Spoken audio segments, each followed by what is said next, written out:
तो यहाँ पे बहुत लोगों को डाउट आता है कि हमने तत्काल टिकट निकाला है और वेटिंग लिस्ट में चला गया है।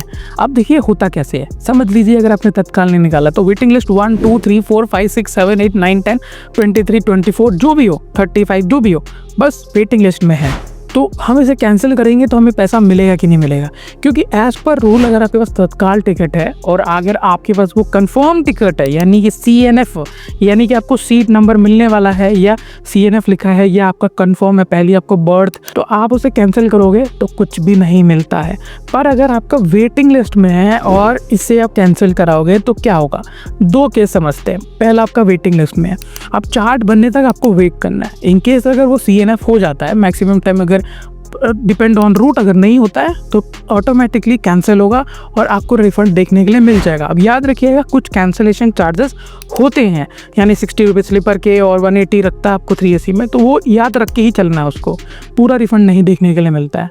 जैसे पेमेंट गेटवे चार्जेस भी नहीं मिलने वाले आपको, तो जो नॉमिनल अमाउंट रहता है जो टिकट का रहता है वही आपको मिलेगा, कैंसिलेशन चार्जेस अलग होते हैं। अब आता है सेकेंड चीज़, आपको वेट नहीं करना है, मतलब आप वेट ही नहीं कर रहे, ठीक है चार्ट बनने का वेट नहीं करना मुझे, उससे पहले मैं कैंसिल कर देता हूँ, तो क्या आपको रिफंड मिलेगा? हाँ, आपको रिफंड मिलेगा उस केस में भी, क्योंकि यहाँ पर एज पर रूल के हिसाब से की बात करें, यानी कि रूल का मुताबिक क्या लिखा है, जब ही तत्काल टिकट कंफर्म होता है या आपको सीट नंबर मिल जाता है या का जो भी करंट स्टेटस में CNF लिखा है या सीट नंबर और आपका S9 S7 या 8 through 83 लिखा है, तो उस केस में आपको रिफंड देखने के लिए नहीं मिलेगा। यानी कि कंफर्म टिकट तत्काल टिकट आपको कोई पैसा नहीं मिलता है। बट जब वेटिंग लिस्ट की बात करें या आपका चार्ट बनने से पहले वेटिंग लिस्ट से आप टिकट कैंसिल करोगे तो हो जाएगा, आपको पैसा मिल जाता है। अब काफ़ी लोग बोल रहे थे RAC, अब देखिए वेटिंग लिस्ट के बाद RAC ही आना चाहिए, बट तत्काल में नहीं आता है, वो सीधा वेटिंग लिस्ट के बाद CNF होता है यानी कि कंफर्म होता है, RAC नहीं आता है। अब आते हैं हम नेक्स्ट। अब आपको पता होगा चीज़ें, जैसे आप कुछ क्वेश्चंस पूछते तो मैं इसके ऊपर एक वीडियो बनाता रहता हूँ। तो जैसे अभी ये तो बहुत लोगों ने पूछा ही था। सेकंड क्वेश्चन बहुत लोगों ने ये मुझसे पूछा था कि यार प्राइजेस कैसे डिसाइड होते हैं तत्काल के।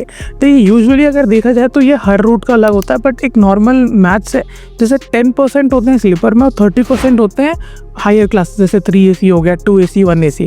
अब जो 30% है 10% है, यही दो है जो आप समझ सकते हो।